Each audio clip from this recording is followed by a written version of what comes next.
Hi friends, ఈరోజు వచ్చేసి piping thread లేకుండానే థ్రెడ్ పైపింగ్ లాగా సన్నగా ఎలా వేయాలో చూపిస్తాను చూడండి. ఫస్ట్ ఇలా క్రాస్ పీస్ తీసుకోండి. తీసుకున్న తర్వాత మనం ఏదైతే కుట్టాలనుకుంటున్నామో అది దాన్ని ఏం చేయాలి అంటే తిప్పి వేసుకోవాలి. నెక్కుని అంటే నెక్కు పాదమందం ఖర్చు పెట్టుకొని ఇగో ఇలా మనం ఏం చేయాలంటే నేను ఆల్రెడీ పాదమందం ఖర్చు పెట్టిన తర్వాత గుర్తొచ్చిందండి మీకు చెప్పాలని. ఇలా కుట్టుకున్న తర్వాత అక్కడక్కడ కాట్లు పెట్టేసి దీన్ని ఇలా తిప్పివేయండి.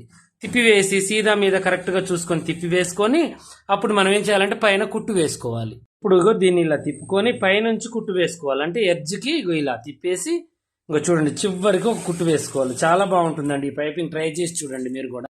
ఇలా చేసిన తర్వాత మనం ఏదైతే పైపింగ్ క్రాస్గా కట్ చేసుకున్నామో దాన్ని ఒకవైపు ఇలా మలిచి కుట్టుకోవాలన్నమాట. పైపింగ్ తయారు చేసుకోవాలి. ఫస్ట్ ఇలా ఇలా మలిచి కుట్టేసి దీన్ని మనం ఏం చేయాలి అంటే ఇటువైపుకి తిప్పాలన్నమాట. ఇలా ఇలా తిప్పి ఇప్పుడు దీన్ని ఇటువైపు వేసుకొని ఇలా పెట్టేసుకొని కుట్టు వేసుకోవాలి.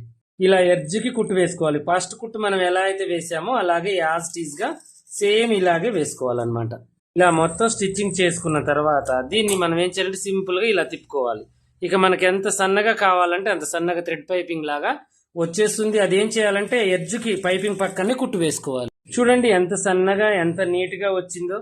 ఈ పైపింగ్ చూసి మనం థ్రెడ్ వేసామా లేదా అనేది ఉంటుంది. ఇలాంటి మంచి వీడియోస్ కోసం ఫాలో